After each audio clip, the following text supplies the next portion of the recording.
بسم اللہ الرحمن الرحیم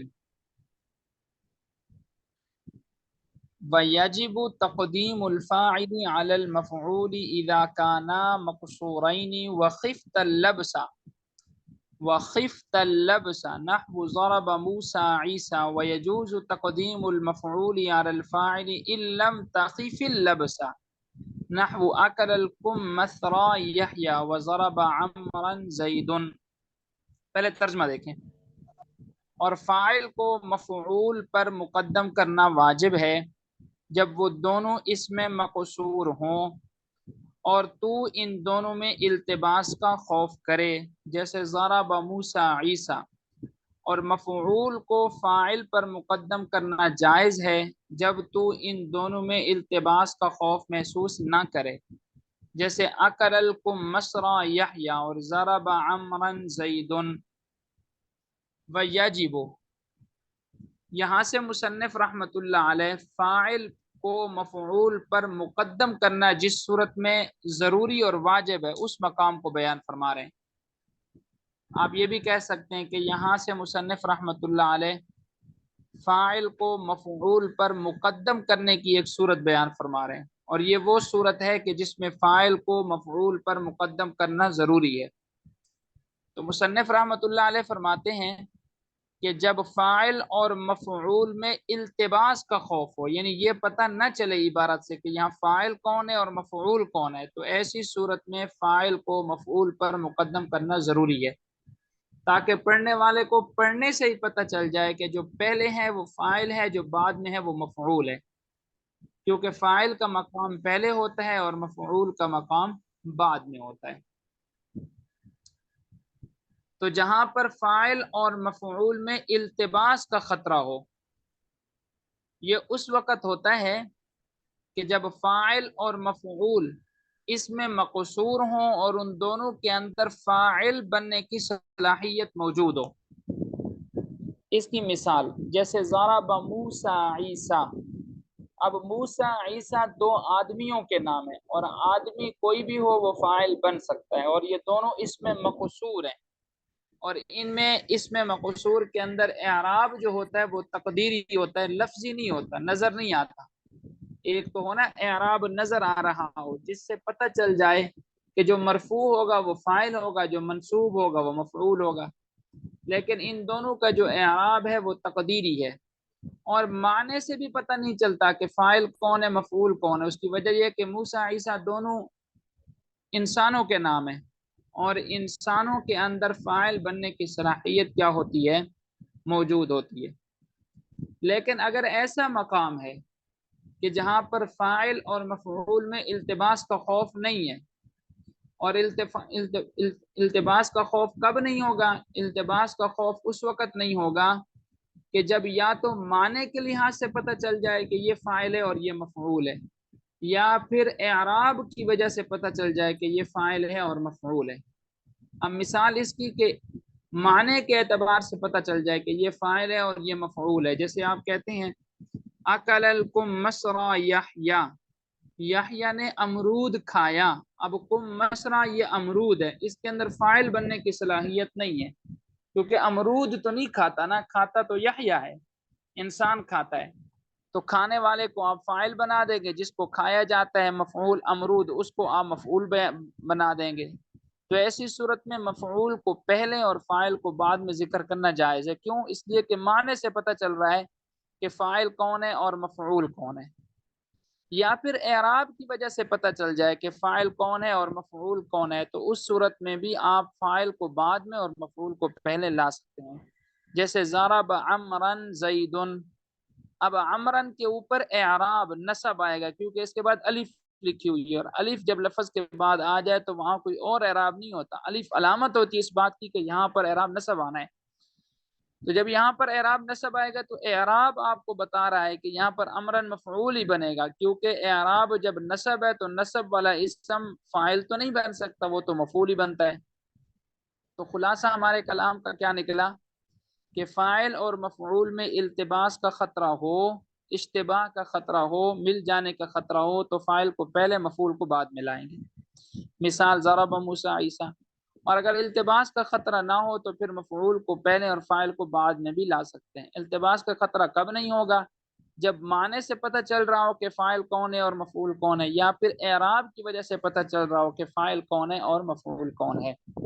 ویجب، اور ضروری ہے، تقدیم الفاعل، فاعل کو پہلے لانا، علی المفعول، مفعول سے، اذا کان مقصورین، جبکہ وہ دونوں یعنی فاعل اور مفعول اس میں مقصور ہوں، وخفت اللبس، اور تجھے التباس کا خوف ہو، نحو جیسے ضرب موسیٰ عیسیٰ، ویجوز تقدیم المفعول علی الفاعل، اور جائز ہے مفعول کو فاعل سے پہلے لانا، ان لم تخف اللبس یا لبسا، اگر خوف نہ ہو تجھے التباس کا، نحو جیسے اکلکم مسرا یحییٰ، یحییٰ نے امرود کھایا، ضرب عمرا زید، زید نے عمر کو مارا۔ اچھا آگے چلیں۔ وَيَجُوزُ حَذْفُ الْفِعْلِ حَيْثُ كَانَتْ قَرِينَةً، نحو زید فی جواب من قال من ضربه، وكذا يجوز حذف الفعل والفاعل معا كنعم في جواب من قال أقام زيد، وقد يحذف الفاعل ويقام المفعول مقامه إذا كان الفعل مجهول، نحو ضرب زيد وهو قسم الثاني من المرفوعات۔ ترجمہ، اور جائز ہے فعل کا حذف کرنا جہاں قرینہ موجود ہو، جیسے زیدن کہنا اس آدمی کے جواب میں جو کہے من ضربہ، کس نے مارا۔ اسی طرح فعل اور فاعل دونوں کو حذف کرنا جائز ہے، جیسے نعم کہنا اس آدمی کے جواب میں جو کہے اقام زیدن، کیا زید کھڑا ہے۔ اور کبھی کبھی فاعل کو حذف کیا جاتا ہے اور مفعول کو اس کا قائم مقام بنایا جاتا ہے جب فعل مجہول ہو، جیسے ضرب زید، اور یہ مرفوعات کی قسم ثانی ہے۔ یہاں سے مصنف رحمۃ اللہ علیہ بیان فرماتے ہیں کہ فعل کے حذف ہونے پر اگر کوئی قرینہ موجود ہو، کوئی دلیل موجود ہو، تو فعل کو حذف کرنا بھی جائز ہے، جیسے زید کہنا اس شخص کے جواب میں جو کہے من ضربہ، یعنی کس نے مارا۔ اب یہاں زید کہنا چونکہ سوال کے جواب میں واقع ہے، اس لیے یہ قرینہ فعل کے حذف ہونے پر دلالت کر رہا ہے، جو کہ اصل میں تھا ضرب زید۔ جب آپ نے کہا نا کسی کو من ضربہ، کس نے مارا، آپ کہتے ہیں زید، تو آپ کا یہ زید کہنا ہی بات کو مکمل کر دے گا۔ فعل کو ساتھ آپ ذکر نہیں بھی کرتے تو فعل کا پتہ چل رہا ہے، کیونکہ وہ فعل سوال کرنے والے کے سوال میں موجود ہے۔ اسی طرح قرینہ ہو تو فعل اور فاعل دونوں کا حذف کرنا بھی جائز ہے۔ جس طرح قرینہ ہو تو صرف فعل کو حذف کرنا جائز ہے، اسی طرح قرینہ ہو تو فعل اور فاعل دونوں کو حذف کرنا بھی کیا ہے، جائز۔ جیسے نعم کہنا اس شخص کے جواب میں جو یہ کہے کہ اقام زید، کیا زید کھڑا ہے، آپ کہتے ہیں نعم، تو فعل سوال کے اندر فعل بھی موجود ہے، فاعل بھی موجود ہے، تو جواب کے اندر آپ فعل اور فاعل کو ذکر نہیں کرتے، تب بھی بات کیا ہو جاتی ہے، مکمل ہو جاتی ہے۔ اچھا جی، اب ترجمہ دیکھیں، بلکہ اگلی بات بھی پہلے دیکھ لیں۔ تیسری بات یہ بیان کی ہے کہ جب فعل متعدی کو مجہول بنایا جائے، فعل متعدی معروف بھی ہوتا ہے مجہول بھی، معروف ہوگا تو فاعل کو ذکر کریں گے، مجہول ہوگا تو پھر فاعل کو ذکر نہیں کریں گے، بلکہ فاعل کو حذف کر کے مفعول کو اس کے قائم مقام بنا دیں گے۔ اور اس کی انشاءاللہ تفصیلات جو ہیں وہ مرفوعات کی قسم ثانی میں، ابھی قسم اول پڑھ رہے ہیں نا فاعل کے بارے میں، وہ قسم ثانی میں آ جائے گی۔ وَيَجُوزُ، اور جائز ہے، حذف الفعل، فعل کو حذف کرنا، حیث کانت قرینۃ، جب قرینہ موجود ہو، یعنی جب اس بات پر دلالت ہو رہی ہو کہ یہاں پر فعل کون سا تھا، نحو جیسے زید کہنا فی جواب من قال، اس آدمی کے جواب میں جس نے کہا من ضربہ، وَكَذَا يَجُوزُ حذف الفعل والفاعل معا، اور اسی طرح جائز ہے فعل اور فاعل دونوں کو اکٹھے حذف کر دینا، کنعم، جس طرح کہ نعم کہنا فی جواب من قال، اس آدمی کے جواب میں جس نے کہا اقام زید، کیا زید کھڑا ہے۔ اب دیکھیں سوال کے اندر قام فعل بھی موجود ہے اور زید فاعل بھی موجود ہے، جب سوال کے اندر دونوں موجود ہیں، آپ دونوں کو حذف کر کے جواب میں کہتے ہیں نعم۔ اوپر دیکھیں سوال کے اندر صرف فعل موجود تھا، فاعل موجود نہیں تھا، اس لیے جواب میں آپ نے فاعل ذکر کر دیا۔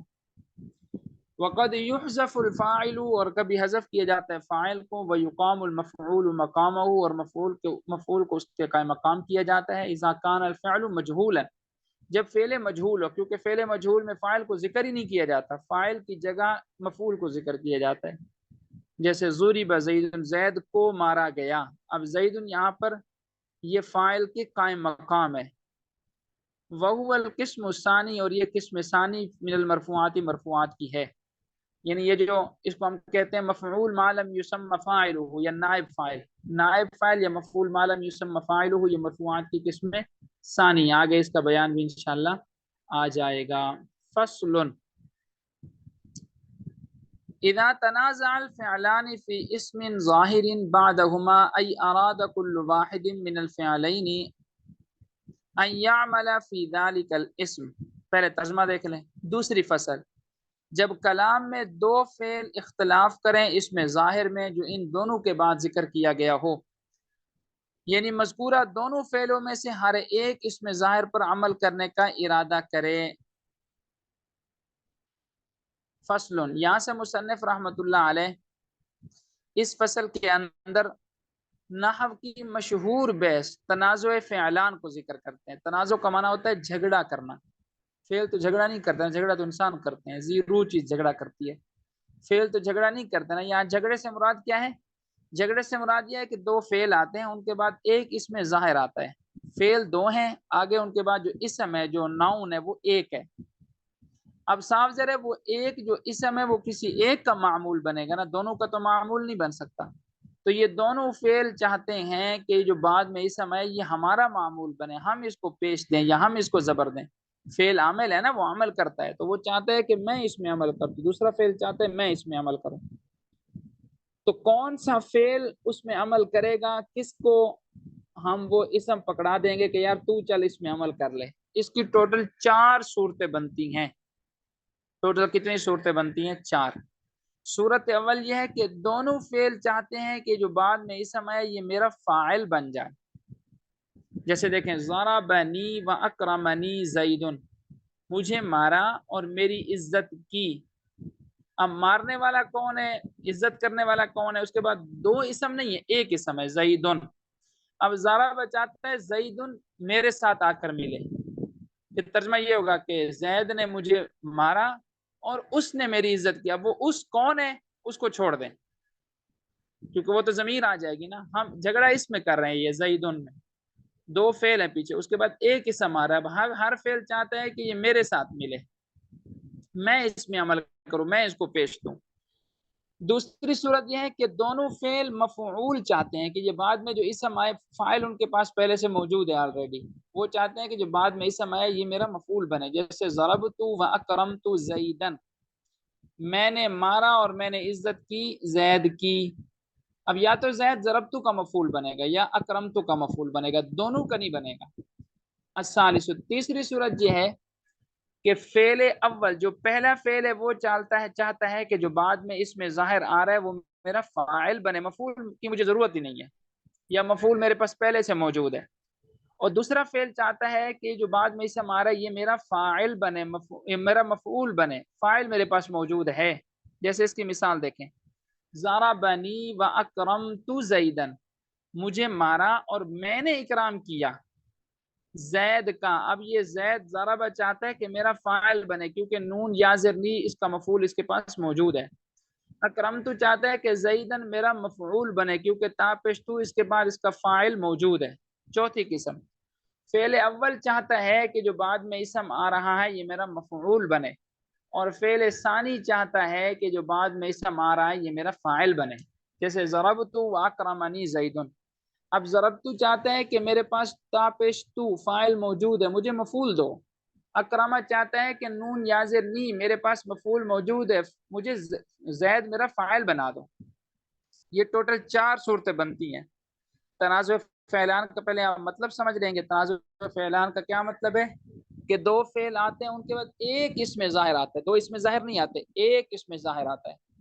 اب وہ دونوں فعل چاہتے ہیں کہ یہ اس میں ظاہر ہمارا معمول بنے، ہم اس میں عمل کریں۔ تو عمل ہم کس کو دیں گے؟ تو اس کی ٹوٹل کتنی صورتیں بنیں گی؟ 4۔ دونوں فعل چاہتے ہیں کہ یہ اس میں ظاہر ہمارا فاعل بنے، کس کا فاعل بنائیں گے؟ دونوں فعل چاہتے ہیں کہ یہ اس میں ظاہر ہمارا مفعول بنے، کس کا مفعول بنائیں گے؟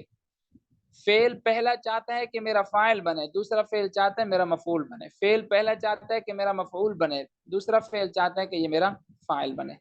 تو یہ ٹوٹل 4 صورتیں ہیں۔ تو جہاں تک بات ہے جواز کی، تو جائز تو دونوں صورتیں ہیں، چاہے آپ فعل اول کو عمل کا دے دیں، چاہے آپ فعل ثانی کو عمل دے دیں۔ البتہ اس میں امام فرا جو نحو کے بڑے امام ہیں ان کا اختلاف ہے۔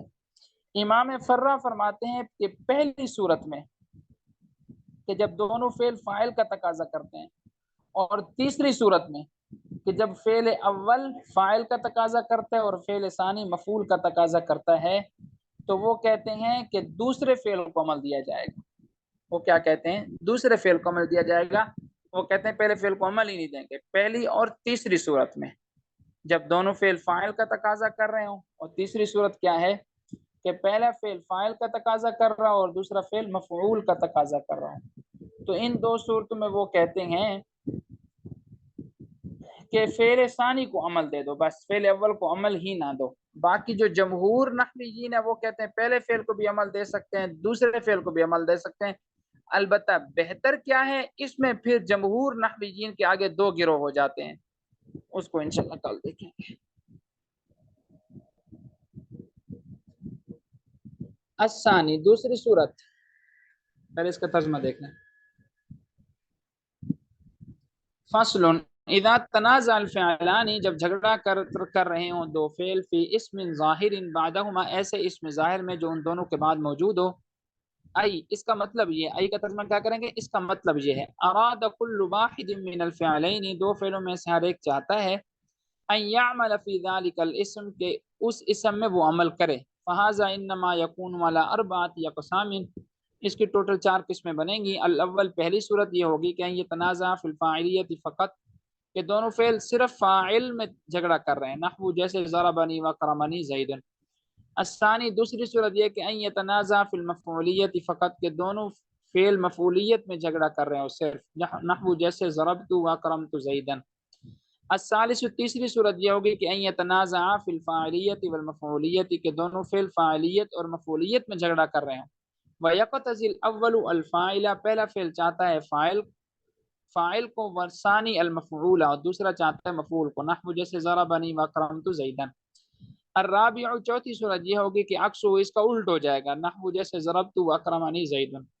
وعلم، آپ جان لیں، ان فی جمیع هذه الاقسام، ان تمام صورتوں میں یجوز جائز ہے اعمال الفعل الاول، فعل اول کو عمل دینا، و اعمال الفعل الثانی، اور فعل ثانی کو عمل دینا۔ خلاف للفراء فی الصورت الاولى والثالثہ، امام فرا کا اختلاف ہے پہلی اور تیسری صورت میں، ان یعمل الثانی، کے عمل دے دوسرے کو۔ چلیں جی، اس کو یہاں تک کرتے ہیں انشاءاللہ۔ یہاں تک سمجھ میں آ گیا الحمدللہ۔